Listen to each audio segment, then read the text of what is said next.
We're all set. Awesome. Okay, we'll call the IT meeting to order. And our first order of business is to accept the January 21st, 2025 minutes. Second, okay. Any discussion? All those in favor? Aye. Opposed? Motion passes.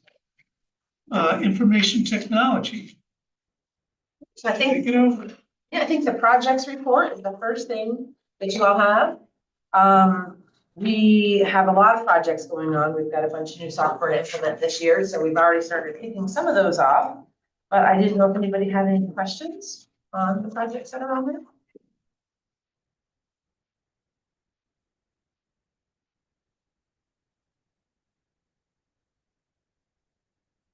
Seems you're nearly finished with two of them and the other ones are pretty much getting started. Yep, exactly. Yeah, I'll be glad to get the cameras done over at LEC. We've just been, between the weather for the outside ones, a couple of the cameras we're doing, and then some cabling challenges where those are the last things we gotta finish up over there. That'll be awesome. Great. Okay, no questions on that, then I think the ticket report is the next one that you all have. These are the monthly ticketing metrics. This is for January. I don't know if anyone has any questions on those at all. They're pretty standard.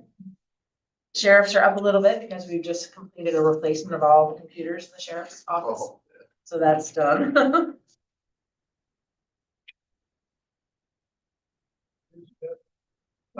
Approximately 70. Yeah. Kind of it all connects this question that last month, there was discussion that you'll come and look at the town's IT system and do kind of an analysis. When you see these here, it says town of Fort Everett, town of Greenwich, town of Cambridge. Is that what you're doing there or is that something totally different? No, so we haven't gotten to that point yet. I'm hoping by the end of the first quarter, I'll be able to have some structure in place to be able to start going out to the towns and offering the services. Those are for the assessing services. So when we work with the assessors that are out there, we have a remote connection. So all the towns have the option of being able to use the real property software that we have here in the county and do so remotely. So they don't have to worry about having to keep it on their computer, back it up, make sure it stays safe, Well, I and assume all of we that. do, but because he talks about, our assessor talks about county program and software, whether they're doing it or not, I don't know how it works. Right, so the two options are, and I don't know 100% certainly all the towns, I know some of them that we talk to frequently. But I know that Miranda was hoping to bring on, even more of the towns because it makes it much easier for our real property office. In addition to, I think, easier for the people that are in the towns, because you have a lot less to worry about then, and you can access the software. So I anywhere. should check with my assessor and see what he's doing it. So and follow right into your other earlier comment. Like our town is very interested in seeing what IT is going to offer, and we have a contract renewal is coming up in March. Oh, And we'd like to know what our options are. Is there any way that they could come down now before? we're not quite ready to be able to offer, we're not ready yet. So Well, I'd not be happy to necessarily talk to you offer, about it. but give us what what the parameters are gonna be that you're gonna be offering. I don't know how to word this, but, Mhm. So that's the part we're not quite ready for yet. I'd be happy though to work with you directly and, take a look at what your contract entails, what you'd be renewing, and then see if I know of some stuff we can look what's to pick up with your that. assistant, gentleman spoke. Right.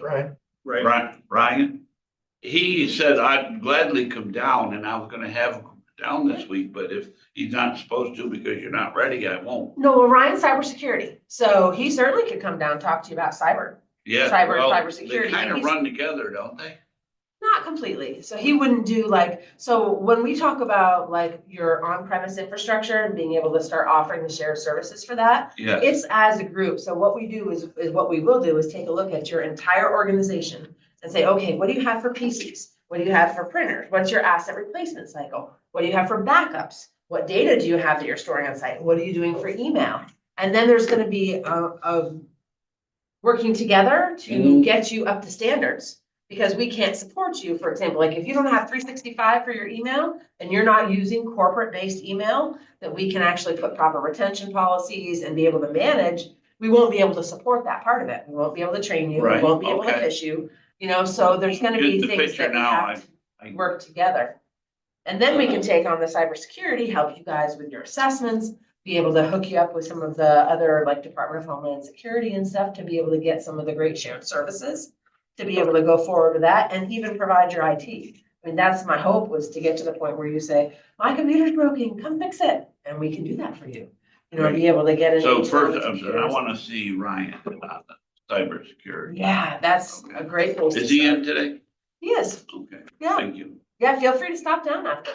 Anybody that ever wants to talk to him, I know he would love to talk to you. And I really want to work with all of you guys on the shared services. I really do. Yeah, so somewhere, I guess it's probably a good time to bring it up, so talking about this.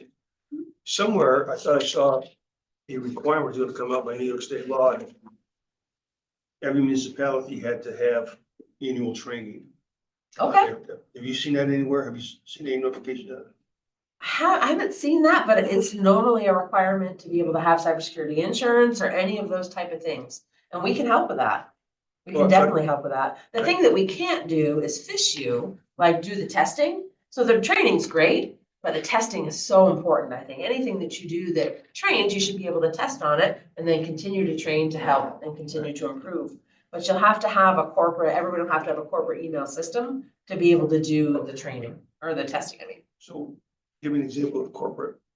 Microsoft 365, and I know that they have some .gov requirements anyway for the municipalities, should all be on .gov for your websites. And then that, in my mind, kind of carries straight over into your email. The one thing that you don't want to do, and I know it's still out there and it's transition, it's a process, right? But is to really avoid like the Gmails, the Hotmails, the Yahoos, because those are personal email accounts. And they're very easily compromised, and they're, actually Google had a big article out this week and they're targeting specifically Google users. And the hackers have gotten so good, they're using AI to write these emails to look real, and they make you think that your account's been compromised. So if you get an email from Gmail and saying, oh, you're, invalid login attempts, is this you? Be cautious, because they sometimes are real, but they have really bad hackers out there using that right now. And they've actually built a page where you click on the link to go verify your account, takes you to the page, looks just like Google. You go to sign in, it's not Google, they just took over your account. And so it's very difficult right now and very challenging, and they are targeting those type of accounts. I have a Nigerian prince which disagrees with you. He's gonna give you lots of money, right? That's what he said. So at the end of the first quarter, some morning when you come into work, expect a long line of supervisors waiting to see you. Exactly. So Terry, Yes. quick question for you. So the tourism website has a .fund extension, not a .gov extension. It's not email, it's a tourism website. Yep. Should there be any concerns about that? I don't believe so, because it's not. Managed by Black Dog, but we own it, so. Yeah, and I don't believe there's any issue there. It's not a municipality website. Like our main website is WashingtonCountyNY.gov. And so that's the requirement. So I think we've got it all met there. With that being in tourism and managed by a third party, I feel that's fine.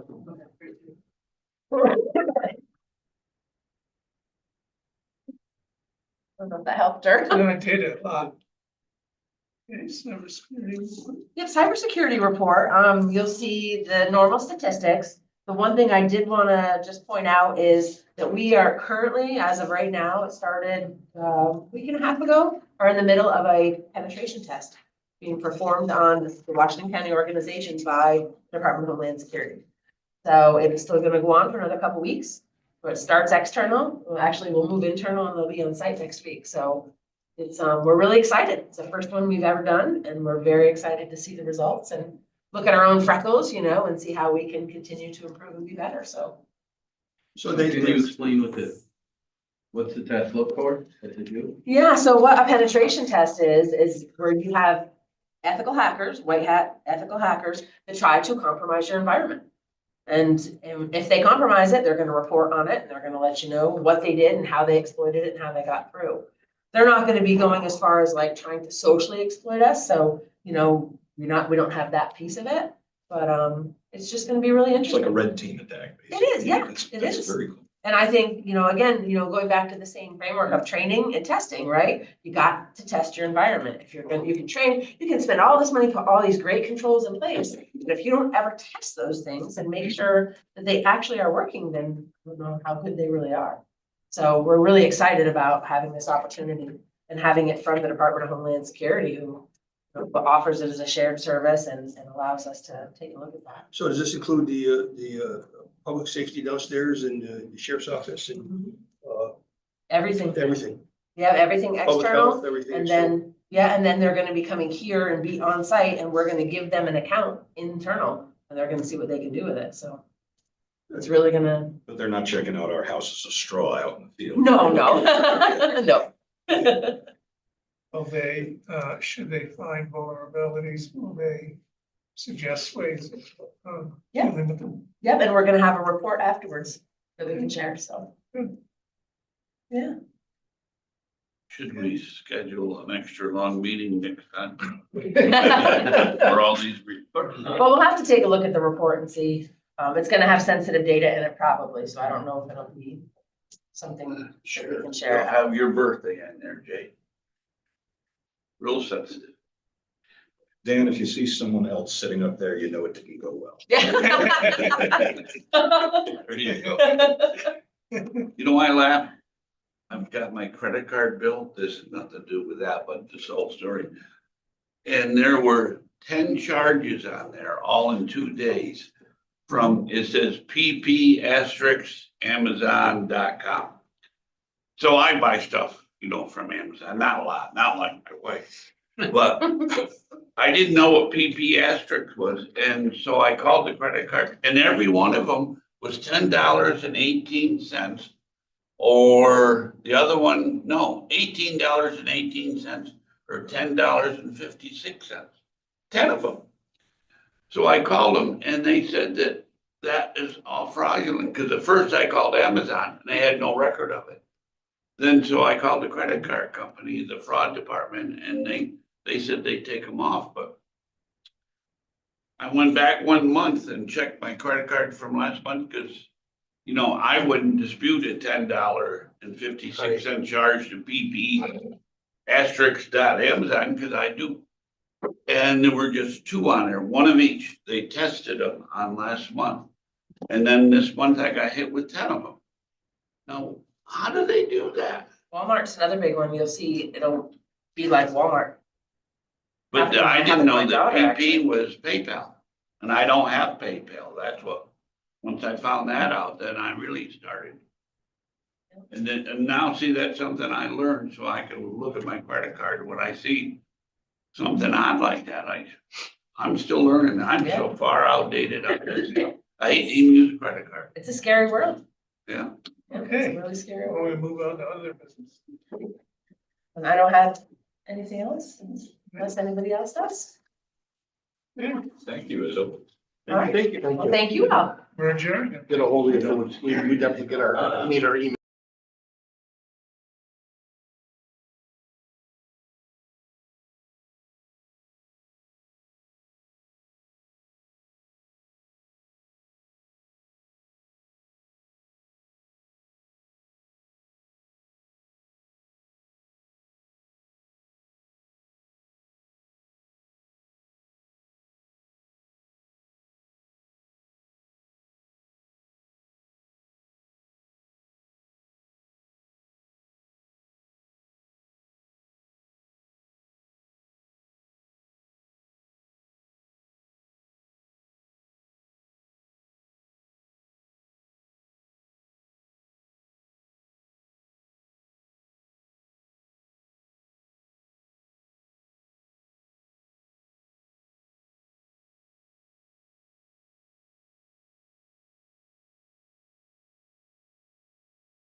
Council. Okay, we're on now.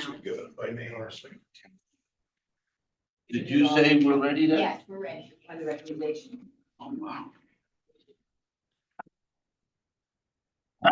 I'd like to call the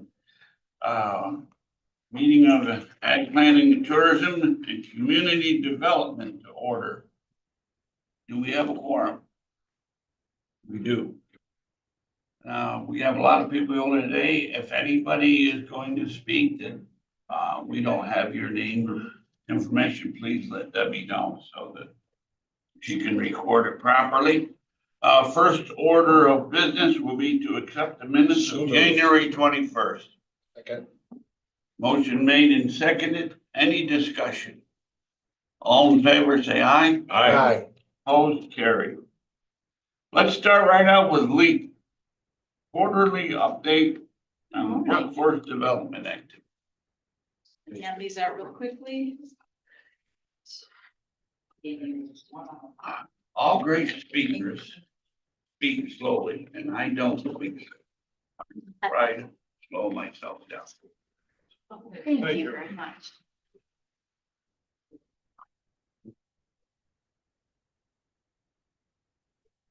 Thank you so much. Thank you. I do have ones here. Deb, If anybody, Deb should have one.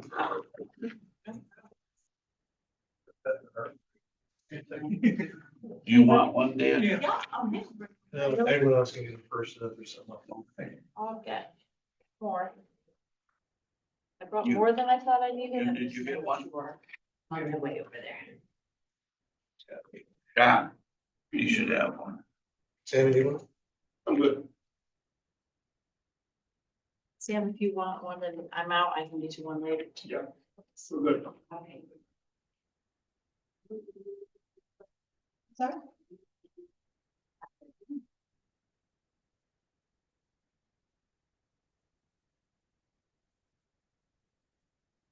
Good morning. Morning. Thank you for having me today. So this is quarterly, I come to you to report on our contractual agreement for workforce development. Normally it would be in January. I was actually ill last month, and so we're today, but that worked out really well. Gave me an opportunity to have some conversations, do some things that needed to be done. So what I'm gonna do today is not give you, I'm not gonna spend a whole lot of time. I'm gonna give you an overview, take a look at the report and tell you what I've brought for you, first of all. This is actually just LEAP's annual report that you've got in front of you. That we're just releasing. So, just to help you get a better idea of who we are as an organization, because we do contract with the county, both for workforce development services and for the food pantry. We have offices right here in this building. We work collaboratively a lot. We also contract for transportation services. So there's a lot that we have going on together, and I thought it might be helpful for you just to get an overview of who we are, what we do as an organization, and kind of the heart behind it. So, so that's just for your reference. And then before I go into the actual reporting numbers, I wanted to tell you a little bit about what workforce development is, and specifically what we are contracted to do, but we're gonna talk about it a little bit more next month, but I'm gonna give you a quick overview. This is funded, workforce development in this area is funded by, it's WIOA funding is called, that's the Workforce Innovation and Opportunities Act. And I got a little cheat sheet here in front of me. It was signed into law in July of 2014. And what happens is these funds come from the federal government. They come to the state Department of Labor. And then each state has within it a certain number of workforce development boards. And that is exactly what it sounds like. It's a board of directors that oversee this workforce development for their assigned area. And Laura may know better than I. I'm thinking there are 36 boards in New York State. Sounds something like that. Might be, I was, the other number that was in my head, somewhere in there. 30 some workforce development boards in New York State. The workforce development board that we are a part of is the Saratoga Warren Washington Workforce Development Board. So the funds come to New York State. New York State has an allocation formula at their level that just, tells them how much of those, funds go to each workforce development board in the state. And then at the workforce development board level, it's just dispersed from there. So at our level, it's dispersed between Saratoga, Warren, and Washington. It goes to the counties. That's where we contract with you. So those funds don't come directly to LEAF, they come to Washington County. Washington County has contracted with us to provide the services that WIOA funds that come to us to do it. So we report to you, and we also report to the Workforce Development Board. Laura sits on the board. And we have really a great Workforce Development Board, 3 really good career centers, serving very different counties. So all that to say, that is just kind of where the funds come from, how we get them, and why we're contracted with you. In both Saratoga and Warren, the county actually operates the workforce development. So we are unique within the Saratoga, Warren, Washington Workforce Development Board.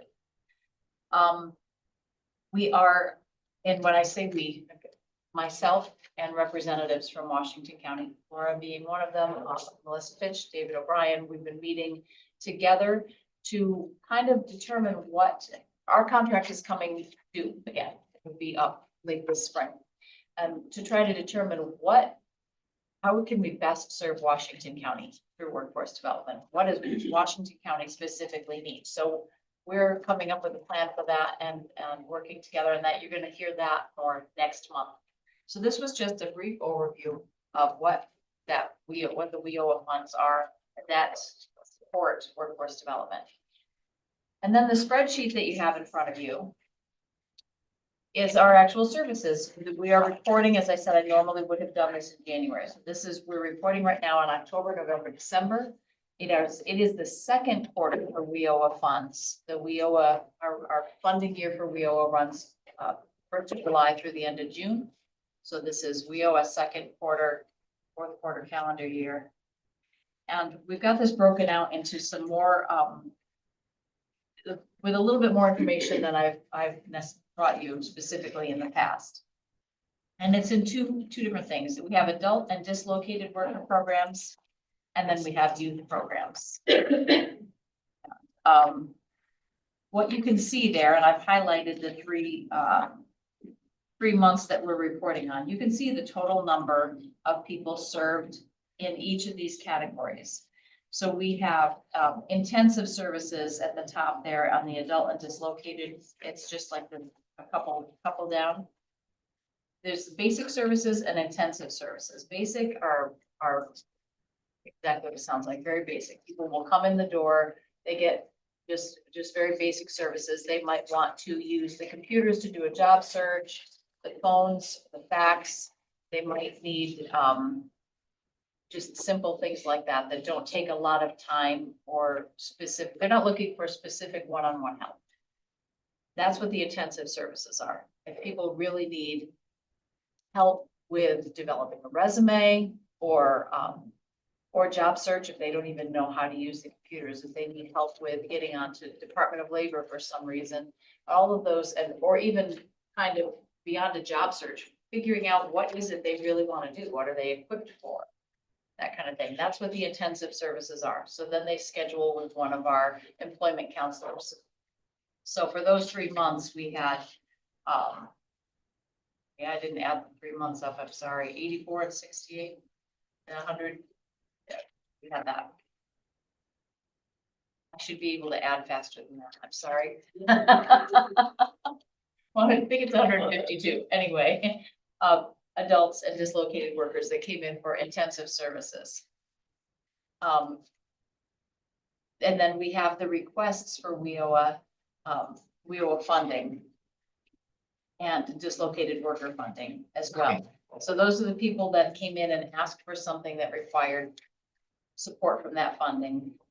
We had a total of 27, and then a total of 17 were approved. And there are some still in process. So we have, then you can see the breakdown. What's an example of that?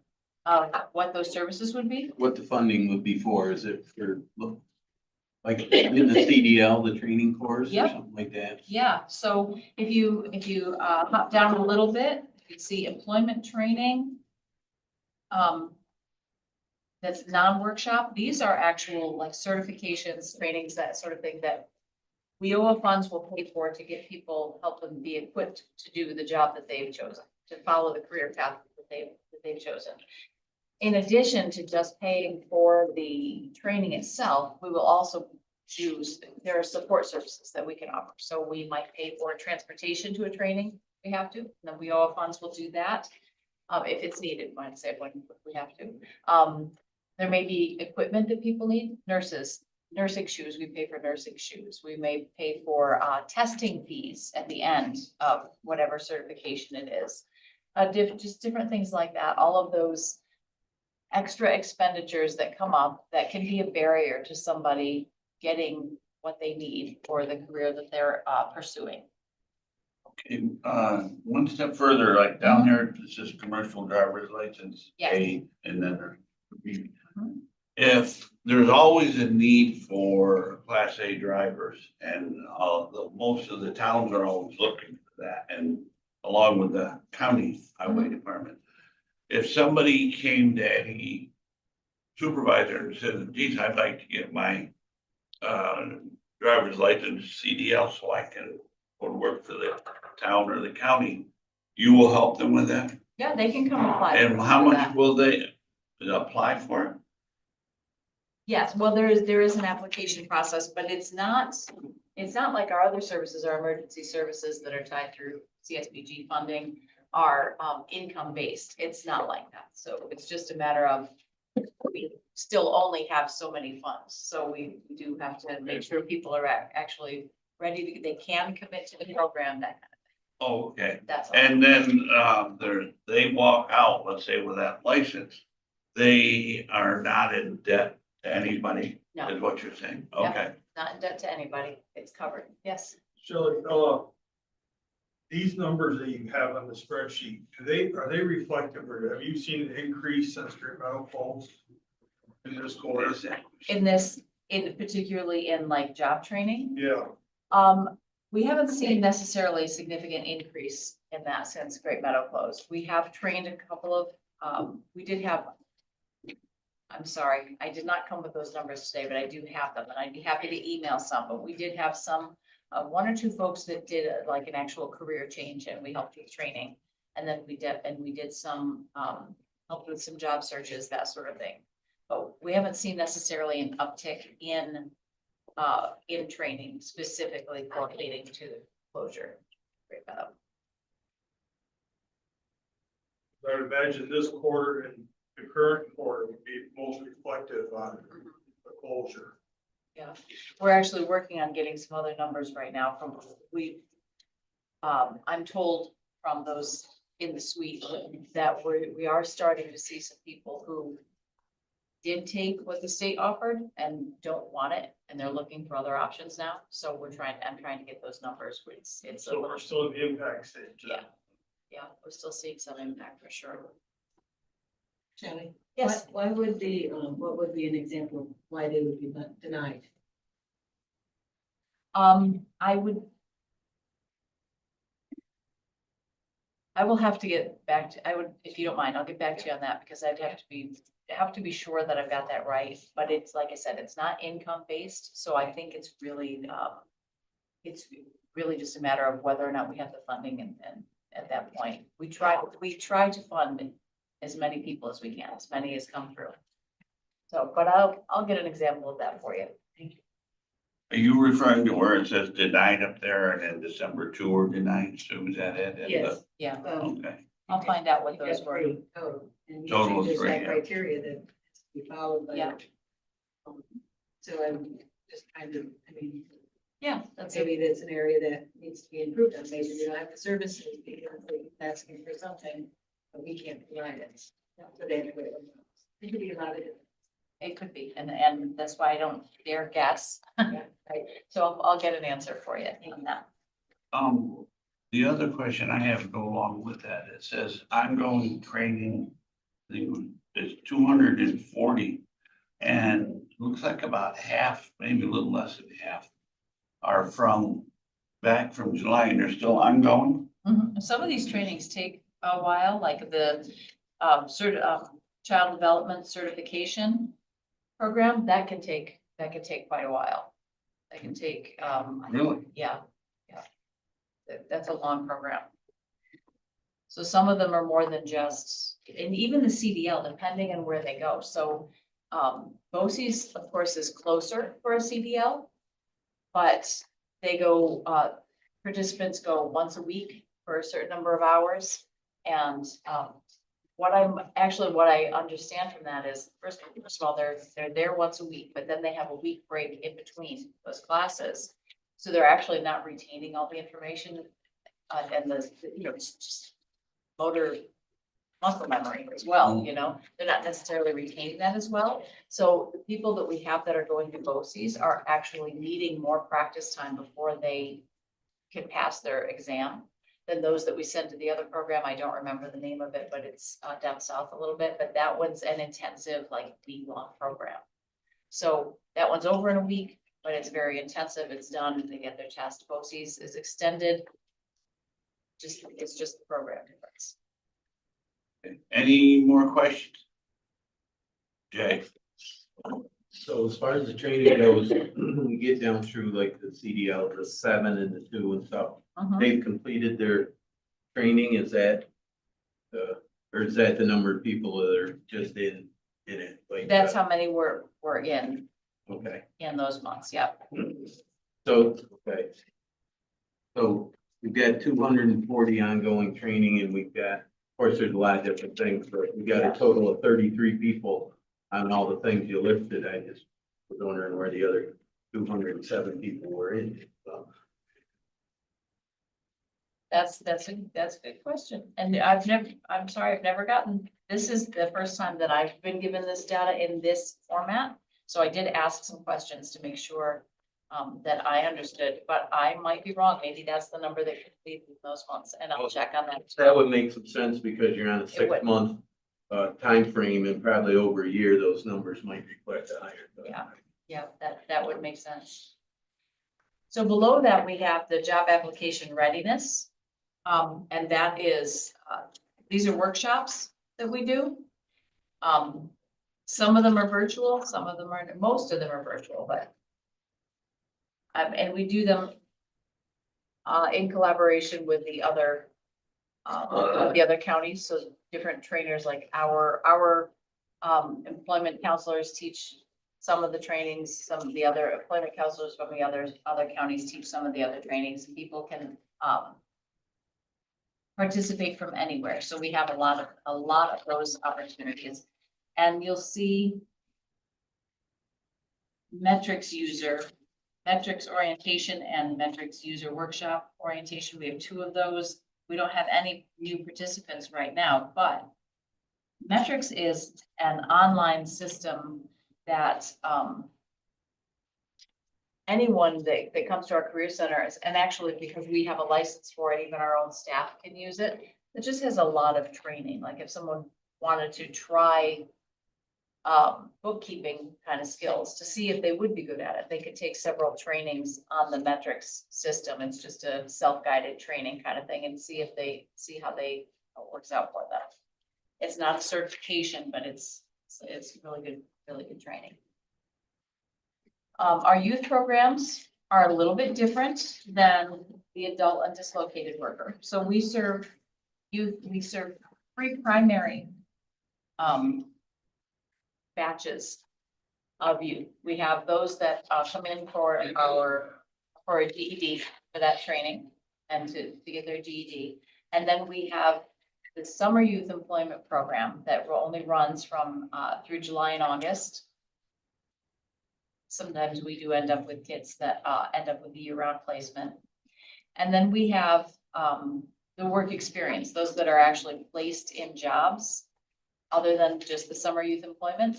And that is broken into 2 categories. So that's broken into those that are in school and those that are out of school, but both placed in jobs. So, right now, what we have, and, you know, I do know that this is the answer for this. Right now, what we have enrolled, this is the enrolled number for, GED classes. So that leads me to believe that you are right about that. That must be the active number at that time on the adult and dislocated worker, but I'm gonna verify. So that's what we have enrolled right now, and then how you can see how many of them are new students in each of that. And there is some turnover there. They get through it at their own, they get through it when they're ready. It's a class, but they can keep going. Is there Some, an age is there, for me calling you for this? I mean, is this under a certain age? it is, and I believe it starts at 14, because our summer youth employment program, that starts at 14. For sure. 14 to 21, maybe? I'll double check. Okay. Just curious. Summer youth employment is not running right now, obviously. Work experience, this understanding the world of work, these are the students that are in school and actively working. So these are the ones, this is why we don't see as much activity here. These are actually students in schools. We have 2 right now that are working as library aides in their community library. That's all we have for in-school youth. For out-of-school youth, we don't have a whole lot going on right now, but we have that total. I'm sorry, we do, it's not, we don't have new ones. We have out-of-school youth actively working. There were 6, 10, and then there were 11 in December. And in school actively working were 2. So at the end of December, we had a total of 13 youth actively working. And some of those places of employment are listed. So we're always trying to develop new relationships with employers, and that's something that we're gonna be more aggressive about in the future. You go to them, or do they, you know, or do they call you? They can call us. I think that the onus is on us to get out there and help employers know that we're there and that we're available. But if an employer did hear about us and approached us, that. I was just curious, because I can reach out to Kathy Chuck at Telescope, and maybe they'd have something for someone who didn't want to go to school, but they did a welding program, because they're always looking for welders or maintenance issues at Telescope, and we have transitioned right into a career right at Telescope. That would be great. And I don't know for sure if we have a relationship with Telescope, but if we don't, I'd be happy to have someone talk to her. Just from my understanding, let's take out of school actively working, 11. Does that mean they're getting paid by one of the, if they're working for one of these employers or any employer, they're getting paid an hourly rate? Yes. And is there a cost to leave? To have that happening? Was there a cost to leave to have that occur? For 11 people to get into that job? What did LEAP invest financially? So for that, the investment financially is our time, the expertise of our. employment Making the counselors, calls and making the organizing, calls. okay.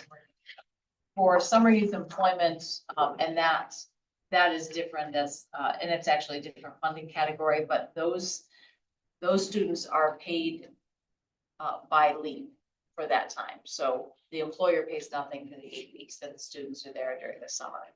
Okay, thank you. Okay, Yeah. any other questions? Thank you. All right, I look forward to talking with you again. I do have one.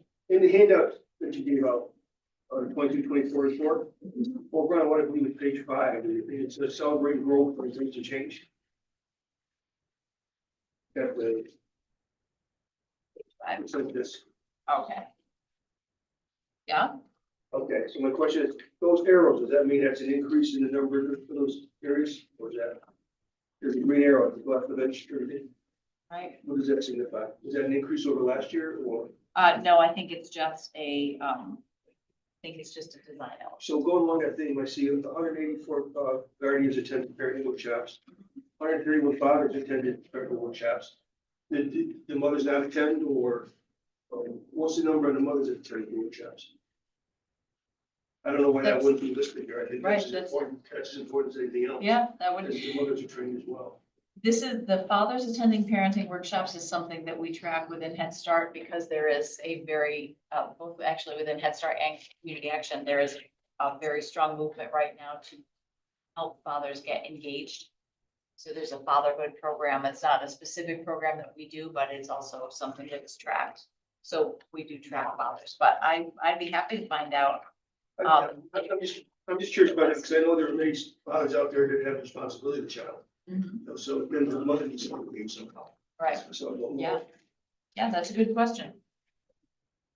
I want to thank you. I mean, this is the most understanding that I have had over about what Lee is doing and has done. So I appreciate what you've done here today. Thank you for allowing us to work with you. It's a pleasure, and I'll be back next month. So you give your contact number down here in your office. Yes. Moving right along, we're going to go to the planning agency report.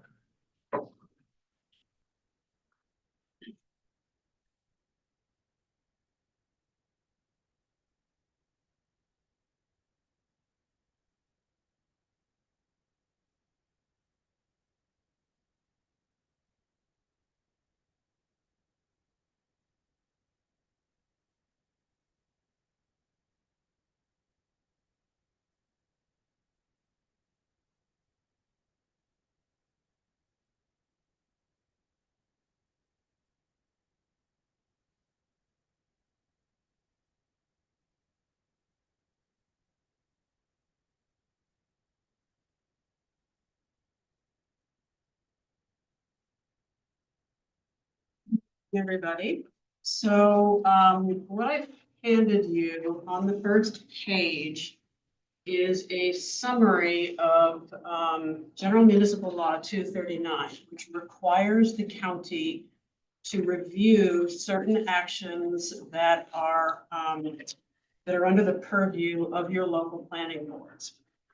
So we wanted to do this because we are required to put together an annual report that's like a summary of activity, but at the same time, I think there is, maybe different communities have different understandings of why they might have to do this or what is actually required. So Pamela put together for us just a very quick cheat sheet on what GML 239 is and why it is that we have to do this.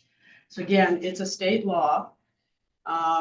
Starting in 1967, the county handled this by appointing a planning board that was consisted of, I can't remember how many, but I think it was like 10 different appointed members that over the years, it became costly.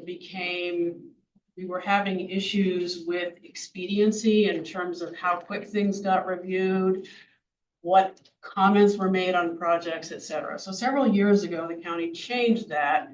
And instead of handling the 239 process via an outside planning board, we brought the process in-house and appointed a planning agency.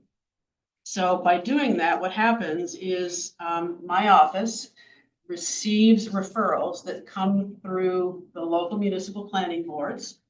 We then basically have to collect all of the required information, make sure that the packet of information is complete, write up a summary of what the project is and any immediate issues or concerns that might need to be addressed. And then that information is mailed to the planning agency members. But I want to be clear that the planning board has a very specific and very limited purview. We are only allowed to review things that are considered to have or for the potential of intermunicipal impact. So if you have a local law that says what color they can paint something or other things that might not apply to an intermunicipal impact, we wouldn't review it. So further to that, there is a letter that goes out, I believe, every 4 years. That's an exemption sheet. And that exemption sheet is the type of projects that we would always consider a matter of local concern and that the county planning board doesn't have to review. So those counties that opt into that basically don't have to send those projects because we've identified what type they are and you don't have to worry about sending them. We've given you some examples of what intermunicipal concern might be. So for our highway department, if you've got a project that's going out on a major county road that might have significant traffic impact, then it might need to be discussed and we might need to be thinking about ways to address or mitigate some of those concerns. So once we receive the information, it goes to a monthly planning agency meeting. The planning agency then discusses those particular projects. And again, we've listed here for you kind of what the types of actions would be. When the planning agency reviews it, there's a few things that we can actually conclude based on that. It's either approved and it's not a problem, it goes back as a matter of local concern. If there is a modification that the planning agency thinks, again, going back to potentially a traffic control problem or something similar, that's a recommendation from a department head or some member of the planning agency, then we might make a note that we suggest a modification. No significant concern, or again, we might have other comments that aren't binding on the local municipal board, but it's something that we might want to suggest based on experience that the board might want to take a look at. So once that vote or that record of action goes back to the local municipal board, the local planning board then actually has the authority to override any decision that comes out of the planning agency. The local board could in fact say, with a supermajority, that they can override the county's decision. I will tell you that 99.9% of the projects that go through the agency might have minor comments, but are primarily a matter of local concern. Every once in a while, there's something that requires some more intense discussion, but the vast majority of it just goes back as local concern. However, we are required to do it by state law, and we do this for two reasons. We have to protect the county, and we're trying to protect local municipalities, because if a project that was required by GML 239 to be sent to the planning agency is not sent, and the local planning board goes ahead and makes a determination, creates an action, that action is basically then null and void and subject to Article 78. So as a local board, again, we're trying to protect you, because if you bypassed process, then there's the potential for issues with whoever has submitted the project and the town or village. So again, we try and simplify this as much as possible. We only really worry about things that might have the potential for very significant intermunicipal impact to the county, an adjoining county, or again, something else that's determined.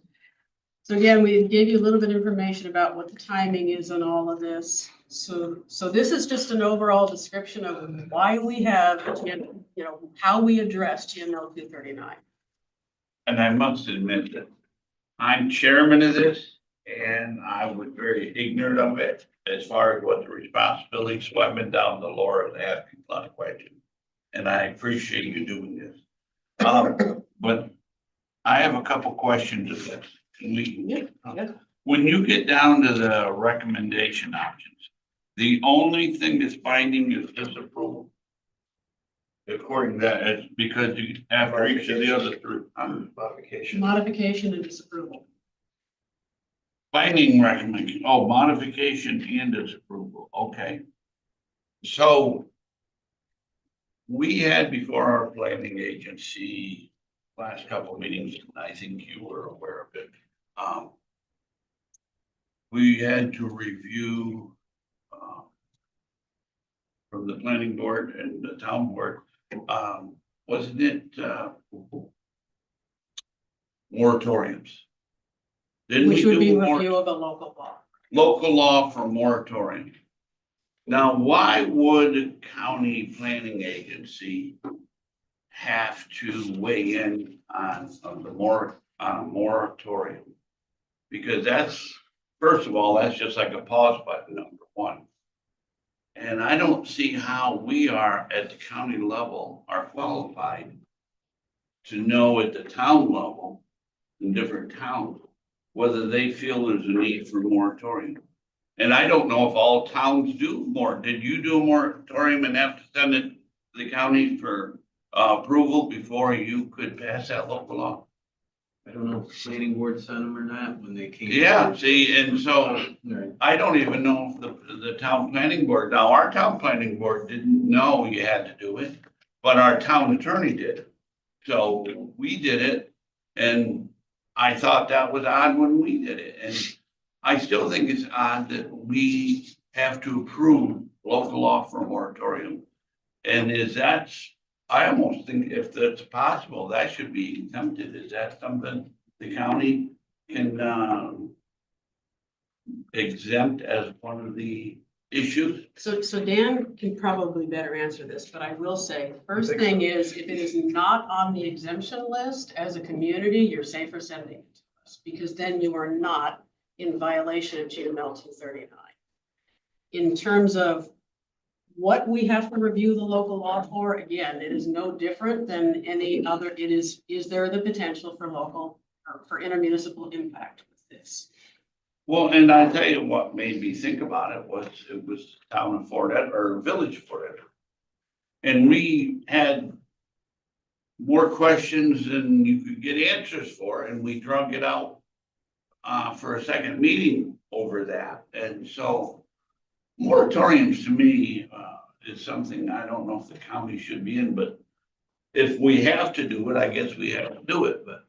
Dan, where would a moratorium be intermunicipal?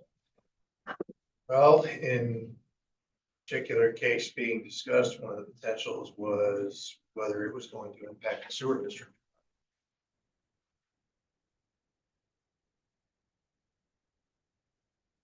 And the answer came back, we aren't gonna look at that. Well, that doesn't exempt it if you say you're not gonna look at it. Well, A law actually, is a law. so we got an answer back that it was anticipated that it would not impact the local sewer district. After the fact, yeah. Correct, but we asked the question. So again, you don't, the probability, again, of almost everything that we review is that it's going to be a matter of local concern, but it's a legal process.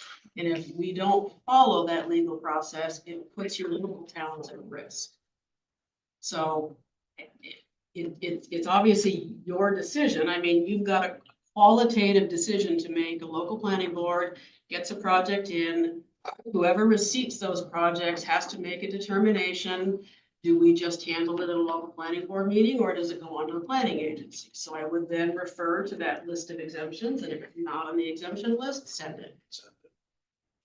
That's the safest way to do it. Sam, So the risk of getting shot, I know we put in moratoriums in Fort Ann on solar. That didn't get down here because it affects the residents of Fort Ann as to where it's going to be within their property lines and those type of things.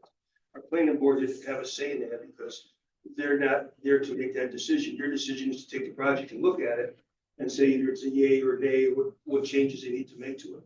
That's why we hire a town attorney. And, and I know we did a moratorium that we just did on the battery storage places. Okay. Because there's not enough detail there at this point in time for anybody to really make a decision, is it right, is it wrong? But the moratorium, stopping it at that point in time, gives us a chance to research all of those things. So we didn't foresee a need to bring it to the county because, the residents of Fort Ann at that point in time, it just stops it from happening until we have a chance to do the due process on it. And that, I was gonna say, that's also, I would rely on your local municipal attorneys as well, because if there's a feeling that it shouldn't, it should be excluded, then your attorney has just mitigated the risk to the town. But there's never any harm in sending it to us. If you want to make sure. Except the delay in the Right, process. except the delay, right. And if that's a concern and your attorney is convinced that it's, you're fine with you, then that's a local decision. well, but now, getting back, and I'm not the attorney, you are. Any moratorium is the governing body, it's not the planning board. Right. So no matter whether it was a town board or planning board, we were told that a moratorium is a local law, which has to be the governing board, has to be reviewed by the planning agency. So what you're saying, no matter what your attorney said, this is a state law. And this is my argument, is I don't think we should be doing it. But that's me. State doesn't approve many things that will come before the agency. Pardon me? Your planning boards have the authority to approve many things that will come before the agency. So in other words, no, but what Dan is saying is that you had to send that or was supposed to send it. So if you look on the very first item on the first page of what is sent to the planning agency, Yes. and again, this is according to the state, adoption or amendment of the zoning ordinance or local law. There you go. So you had to do it, Sam. No, should have done it, not had to, because you didn't do it. Right. That's You what I'm worded saying. it right. Okay. But these things all have ramifications. Sometimes we don't know these things until it drops on you at the last minute and the agency doesn't have an opportunity to. So you need to put something in there like we're doing now with the moratoriums and the batteries. Okay, those are hazards and dangerous things that's going to affect immediately, should they come in as a potential to affect life and health. So you can't wait for it to go through the bureaucratic channel before you say, okay, let's slow this process down. And we get a chance to do all those things that we need to do to bring it to an agency.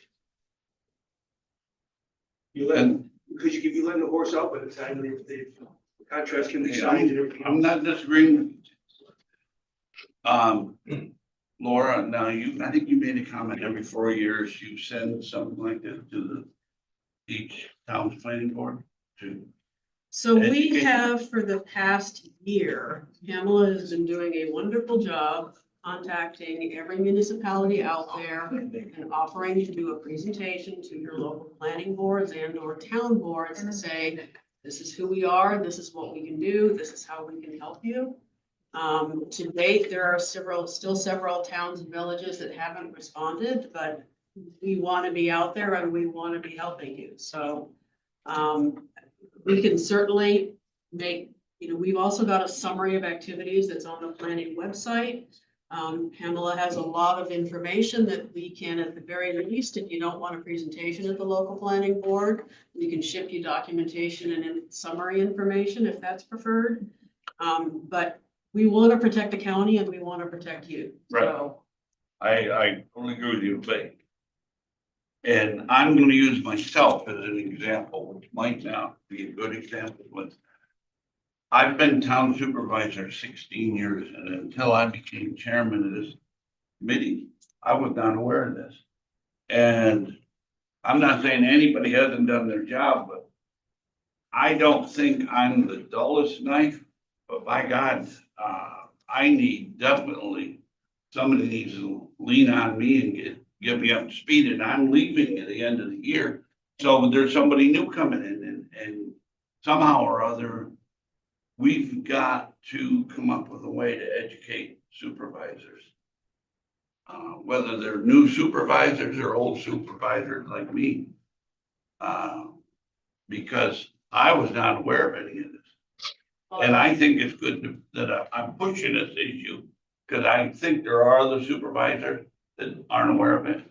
And I compliment you on what you've done here. So, I mean, again, this hasn't changed. This has been in place for many years. And when you say you're not aware of it, I will tell you what would have made any one of you aware of it. It's the first time a lawsuit happens. We don't want to go there. We want to make sure that that doesn't happen.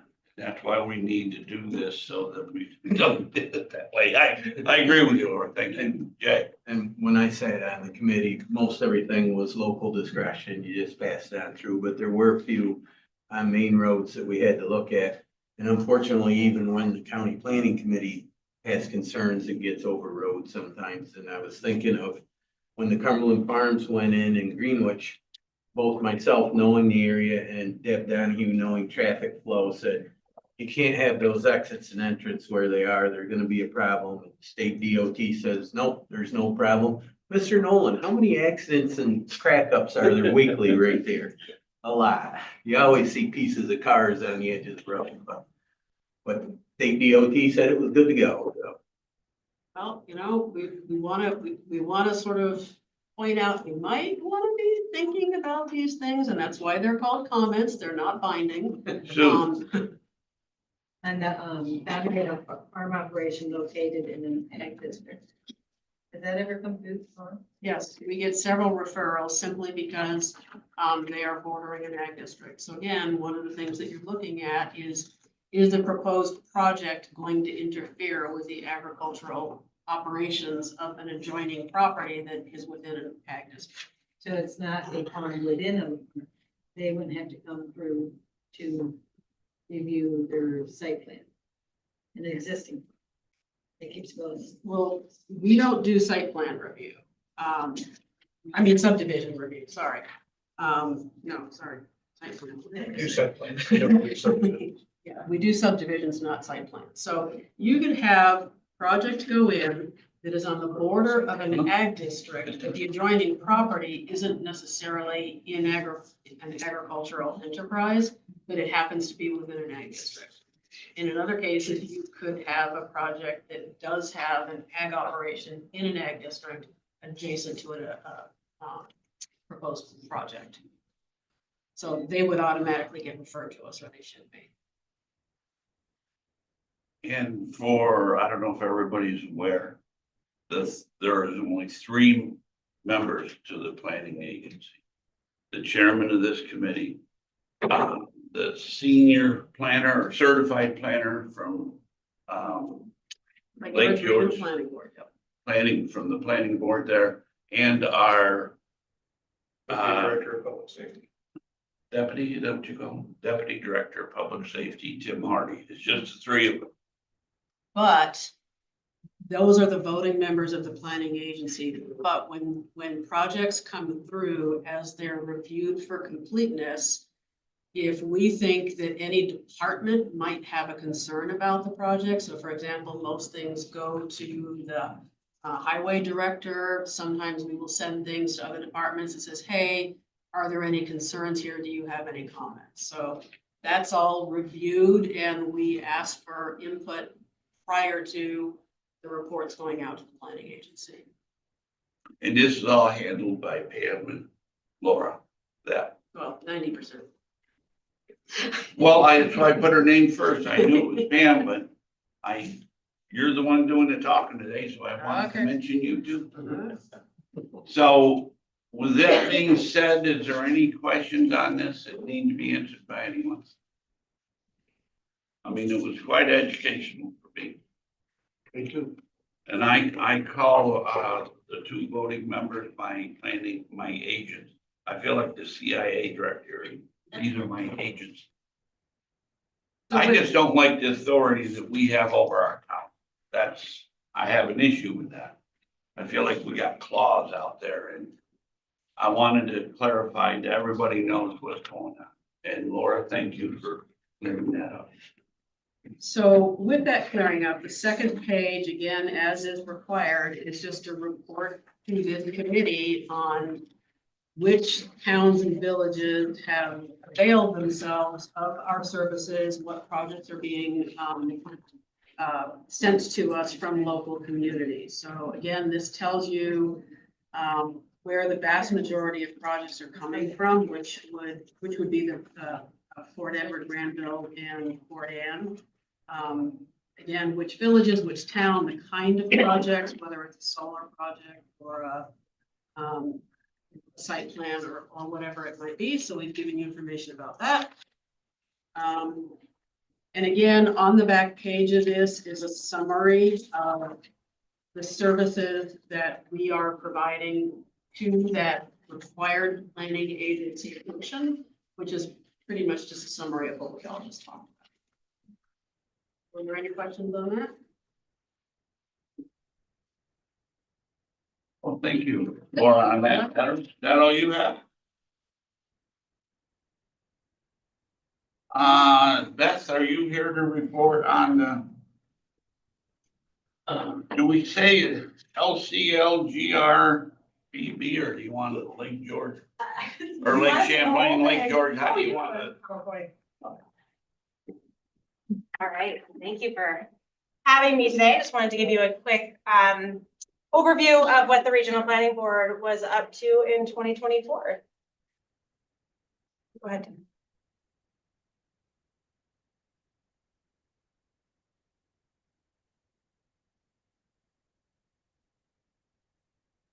We had 14 successful grant awards that we authored, totaling about $4 million in funding. That's a 45% success rate.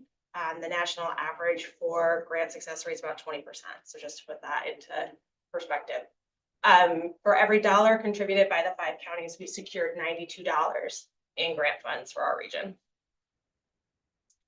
This is a list of our successful grants. The first one, the Adirondack Foundation grant, includes Granville and Whitehall. It's for public outreach around water quality impairments.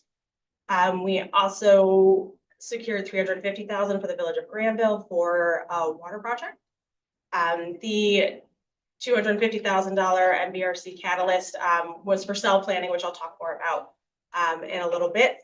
The $191,000, that was a Lake Champlain Basin program for admin funding for Warren, Washington, and Clinton counties. The New York State septic replacement program that the county does anyway didn't include admin money. So we went out and got admin money for everybody to be able to better do that program.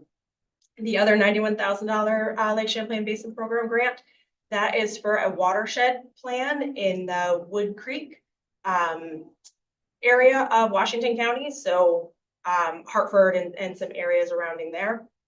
And then we also helped the town of Salem secure $600,000 for a salt shed, and the county DPW secure about $250,000 for improved salt equipment.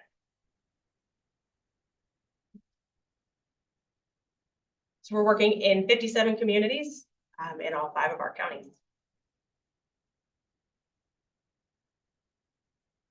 We're currently managing 50 grants on behalf of municipalities, counties, nonprofits, and other economic development organizations. We also have 15 internal grants that help pay for our operations.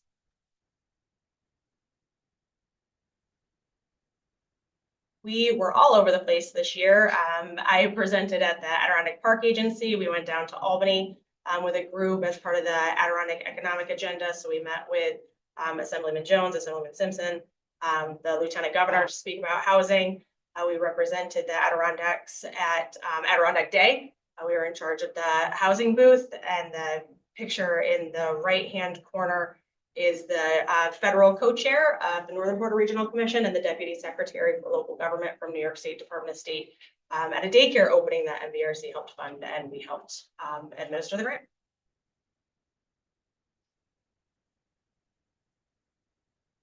So an update on broadband, we kind of had 3 efforts underway in Washington County this year.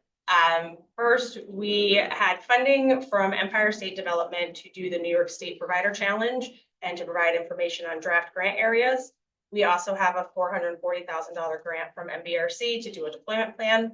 And then we also have funding from the county to do the Washington County broadband deployment program. So for that one, we put out round 1 the end of last year. We had 180 responses. So we put out about 1,300 mailers to eligible addresses.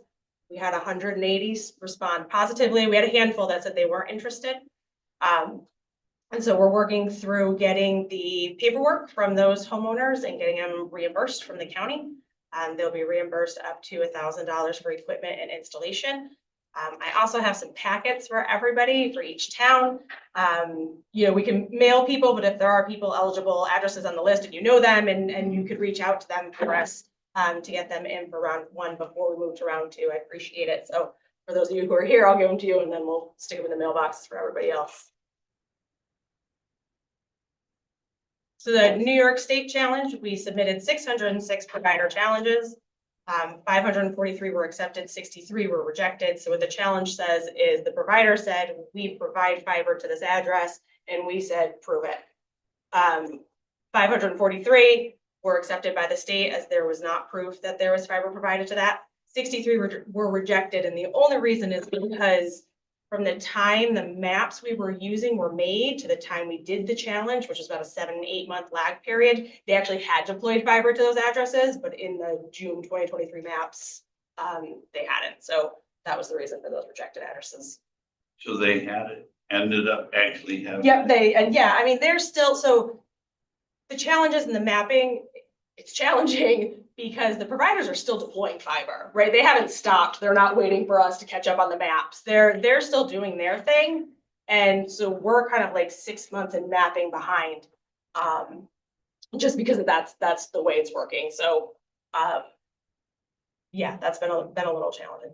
Yeah, when you report the 500 some that are underserved, basically, what is that? What does that piece of information trigger? So the BEAD challenge, New York State hopefully is going to get federal funding. Let's just say that they will for fiber deployment in the state. The state created grant areas. And so if an internet service provider said, I want grant money to deploy fiber in this grant area, New York State has said you have to deploy to 100% of the unserved people in that grant area. What we did with the challenge was make sure that the unserved addresses were as accurate as possible. Okay, well, yes, So Laura. I just want to point out, so of those 543 addresses, over 400 of them were ours. They were those Verizon addresses that Verizon had been paid by New York State to serve. And then on the federal mapping process, they claimed they couldn't serve it. So a huge percentage of that actually came from Washington County. So that said, what to New York happens? State, those people are not served, and if an ISP is gonna bid on that area, they have to hook those people up.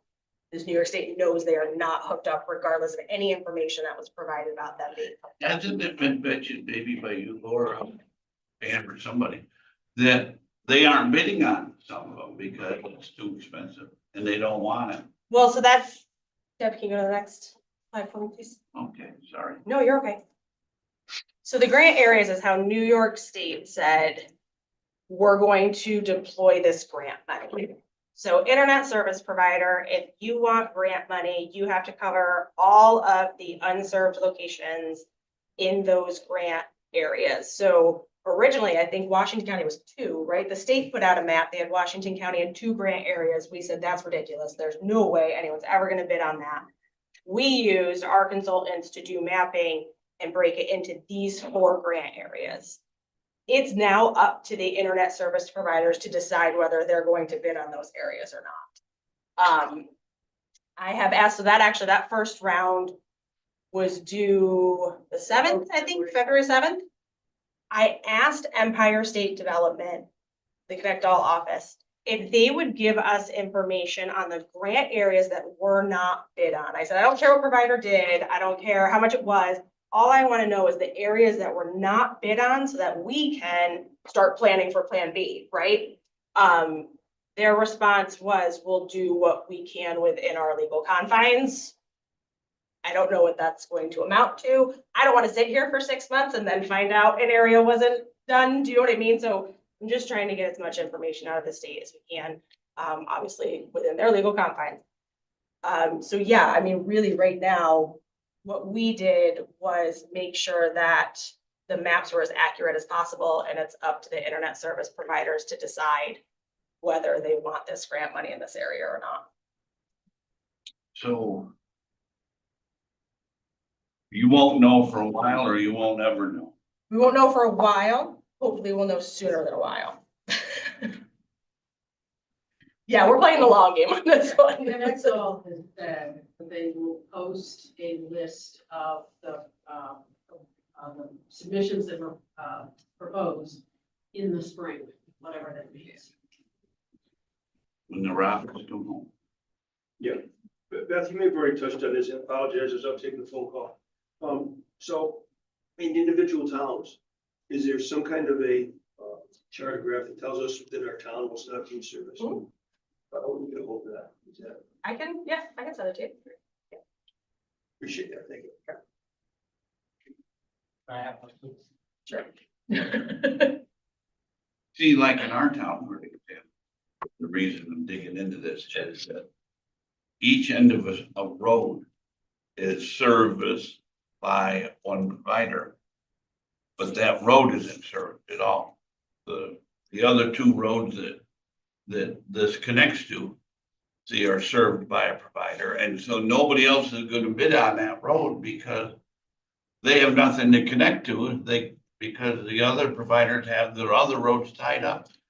And, you know, they're asking us, what do you think is gonna happen? And I got no idea what's gonna happen, and I don't know how you force the provider that's taking care of everybody else in that area not to take care of that one particular road.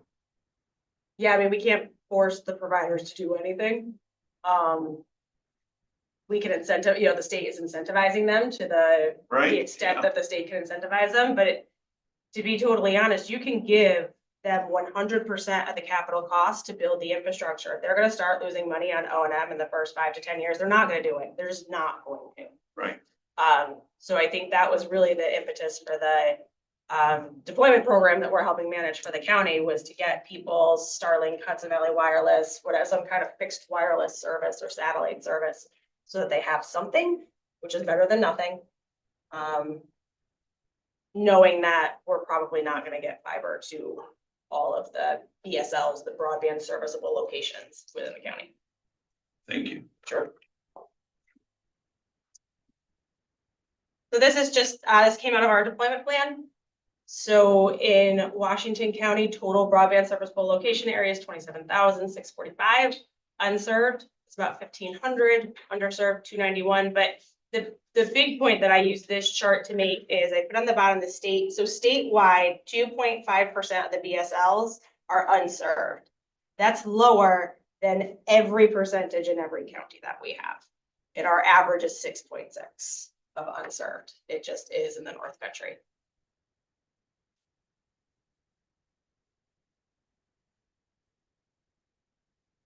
So Cell, we got a $250,000 grant from MBRC, and we're actually working with the Connect All office. They have a director of wireless services that we've been working on this project with, and they provided us with the $88,000 match for this. So we are going to do drive testing for cell service within our 5 counties. There's currently an RFP out. It's due the end of this week. So those will happen in May. We need to do them in leaf on. And so we put this map out on our website so people could just kind of draw polygons around areas that they want to make sure that we get our drive tests through. It is still on our website, the cellular and broadband tab, if there's an area of your town that you want to make sure that we hit. We're hoping we have enough money to do everything, but if we have to ratchet back based on how much it's going to cost, we just want to make sure we're hitting the important areas. We also spent money purchasing Ookla data. So Ookla is a crowdsourced data platform. It runs in the background of Android phones, and you can put an app on your Apple phone, and it tests speed and download for wireless, and then provides a map. So we bought a license. We can go in and see now what the Ookla data says. What we're hoping to do with that is we're going to QA/QC it against the drive test, and we're hoping it's accurate enough where we can use the Ookla data annually to track progress on improved cell service without having to pay for drive tests year after year after year after year, so that we can track any progress.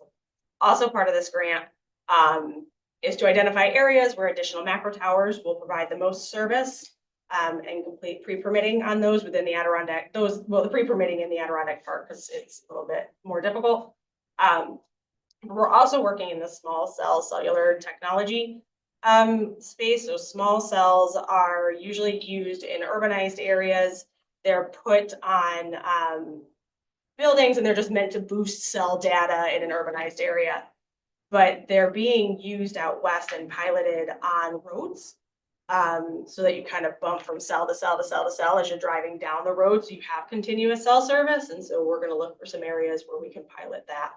We actually have funding in Hamilton County to pilot that. So that's what we're going to sell.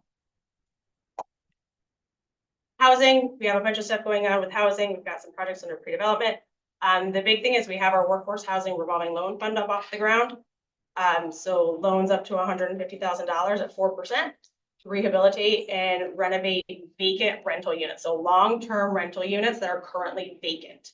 And so we're trying to put new rental units online within our region. And pro-housing, if you want to be pro-housing, let us know, we'll do your paperwork for you. Beth, does that reach into, I know I got the mail out on it, that, the houses, the grants, help me look for 5 families occupied, 5 apartments unoccupied, it's a community name type to the program. I don't know if that was the same, maybe it's just. Nope, that's a different one. Yeah, that might be probably an HCR grant program, if I had to guess. Yeah, no, this is a loan fund through us. We went out and got the money. Okay. Sue, did you have a question? Did I see your hand?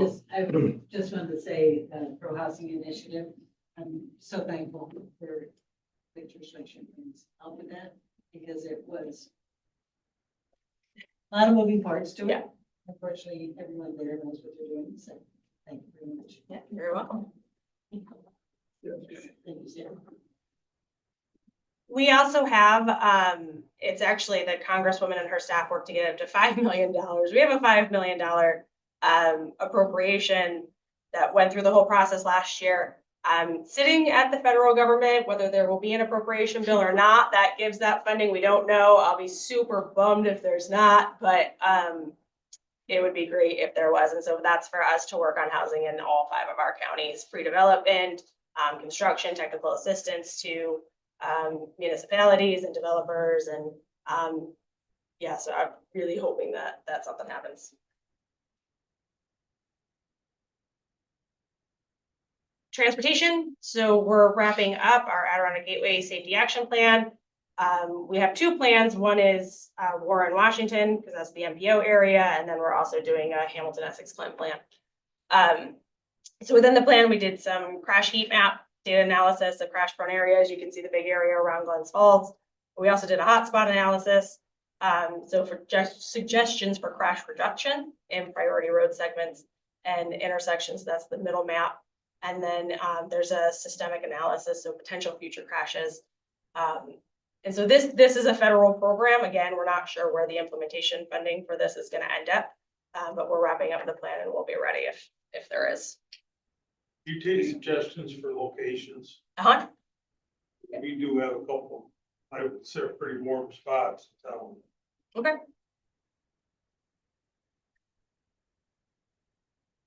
These are economic development projects we secured funding for. We're currently managing within the county. So the Canal Side Energy Park's a big one. We work with the sewer district a lot as well. The Washington County Fairgrounds broadband project is done, and we're just waiting on closeout. And I mentioned the Village of Granville water supply expansion already.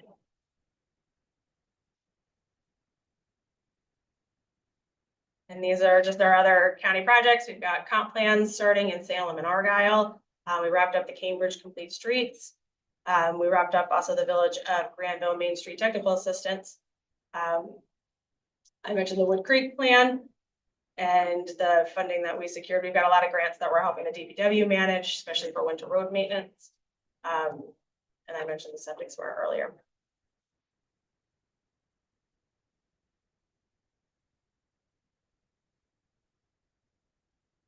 We also finished up our Lake Champlain non-point source pollution plan update. So that was a 2018 plan that we did. We updated it. We have a mapper on our website with all the projects on it. We use this to secure funding. So in New York State and even the federal government, if you want to write a grant for something, it needs to be in a plan.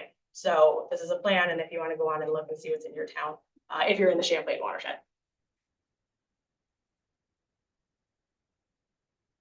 Our loan fund, so the committee approved 5 loans, totaling $493,000. We currently have 49 loans in our portfolio. 8 of those are Washington County loans, totaling $781,000 in loan to capital.